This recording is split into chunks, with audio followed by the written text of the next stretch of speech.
Students, welcome to this session.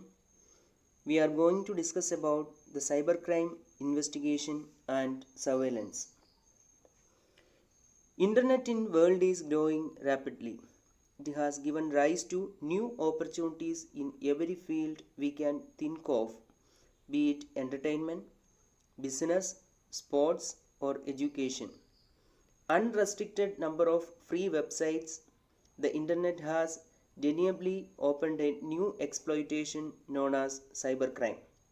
Cybercrime is an activity done using computer and internet. We can say that it is an unlawful act where in the computer either a tool or target or both. First recorded cybercrime took place in the year 1820. There are two sides to a coin. Internet also has its own advantages. One of the major disadvantages is cybercrime, illegal activity committed on the internet. Researchers say that one cyber attack happens in every 39 seconds.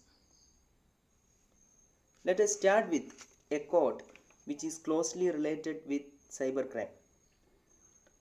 The modern thief can steal more with a computer than with a gun.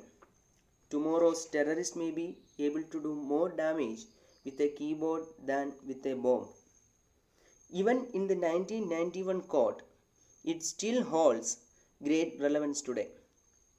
From this, we can clearly say that cybercrimes are most dangerous than anything else.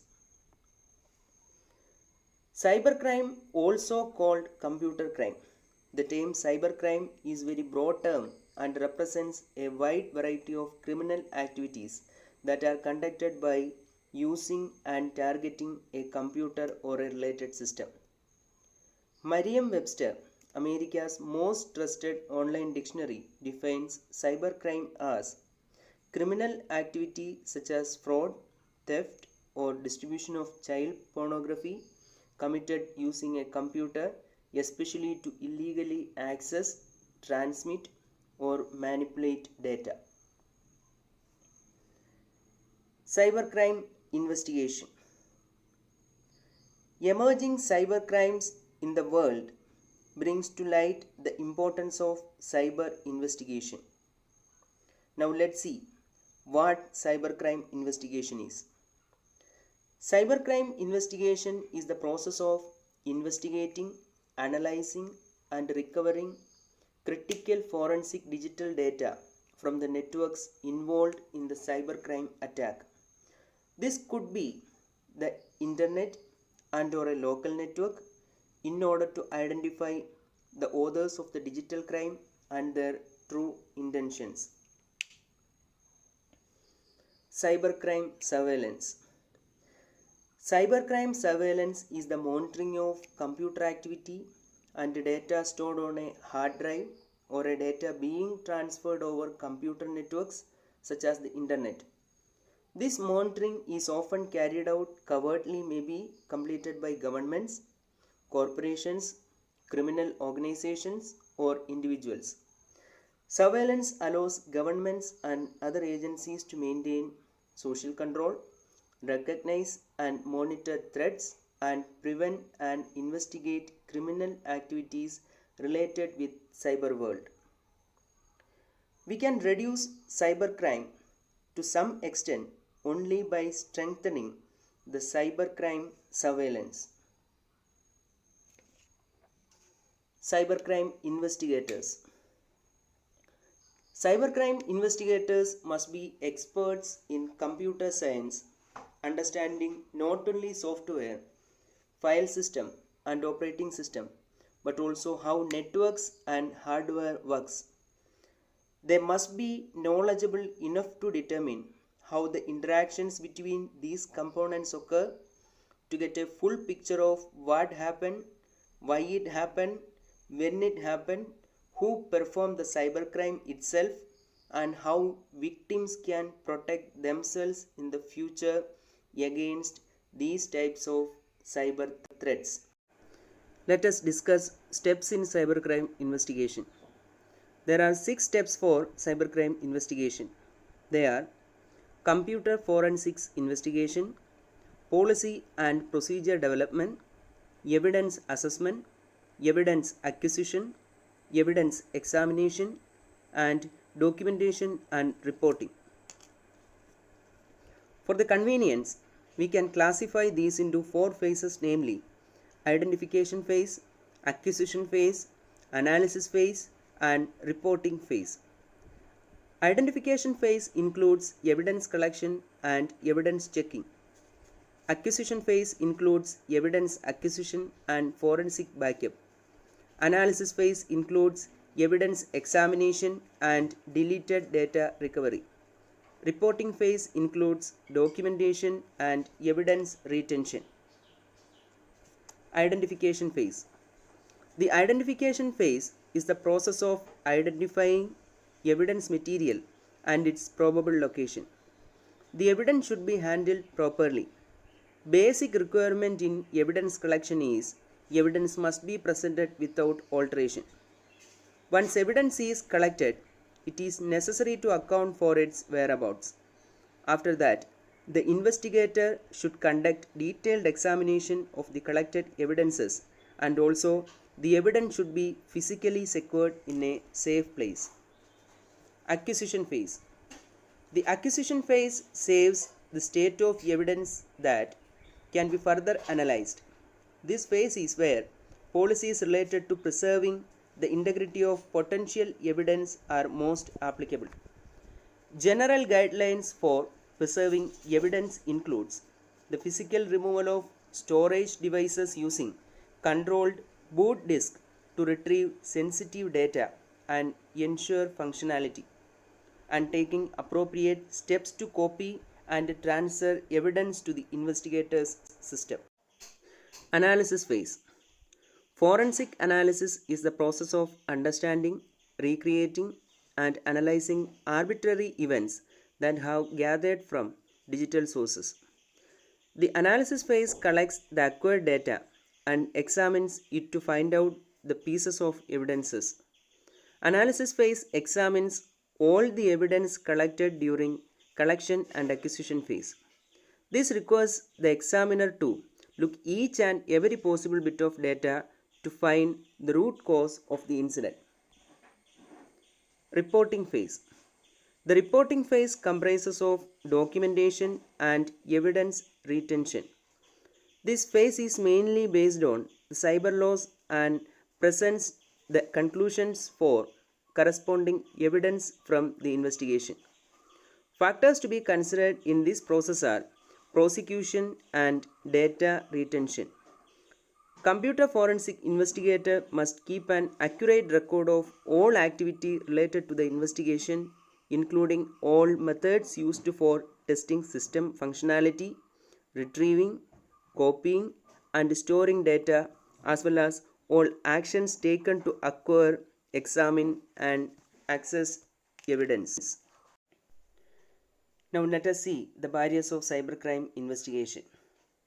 They are obtaining witness cooperation, choosing the appropriate jurisdiction, logistical and practical barriers, identifying suspects, search and seizure, problems of encryption, locating and securing relevant material, mutual assistance. Now let's discuss these one by one.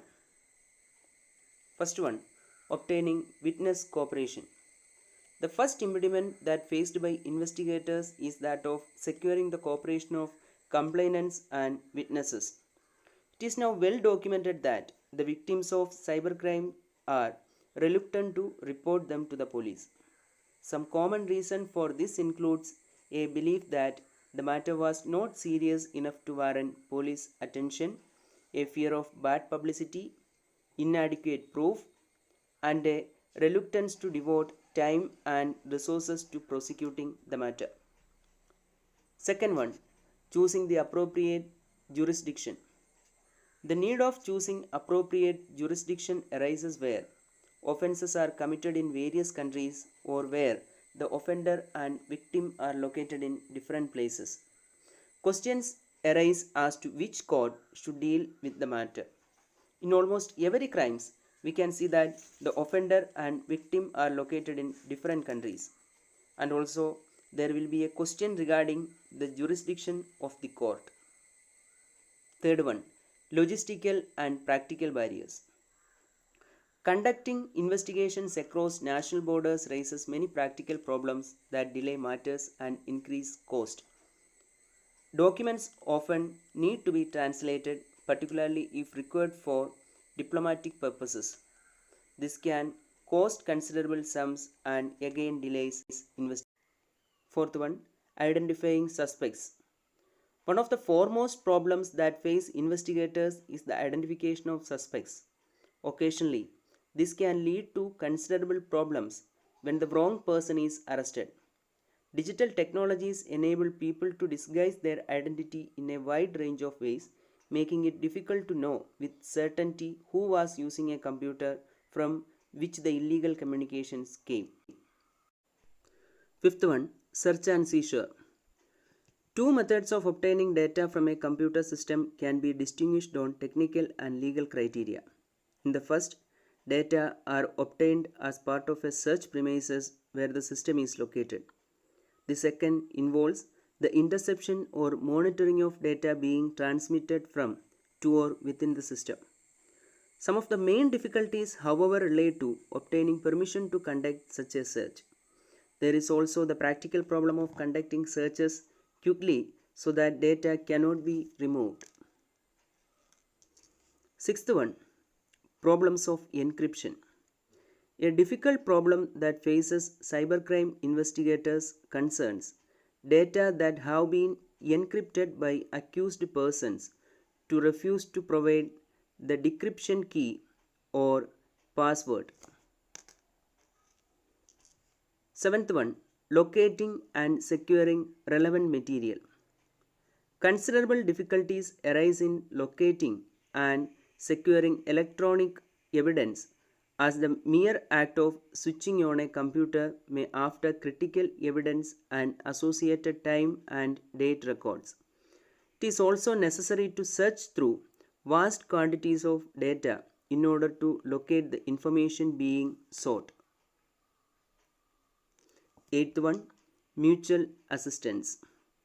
In order to facilitate criminal investigations carried out internationally, use is often made of mutual assistance treaties. This provides a legal basis for authorities in one country to obtain evidence for criminal investigations at the request of authorities from another country. There are, however, various problems associated with using mutual legal assistance arrangements. The central difficulty is the slow and cumbersome nature of official requests. From the cybercrime investigator's perspective, locating the offender and holding them to account for their actions may be a difficult and complex operation requiring a significant investment in time and resources, regardless of whether a law enforcement or civilian investigator is tasked to work the case. As technology develops, more evidence becomes available to criminal and civil investigators. Incorporating this evidence into their investigation is a skill they will refine throughout their career, with positive results achieved, honest mistakes made, lessons learned, and a higher skilled investigator emerging. Thank you.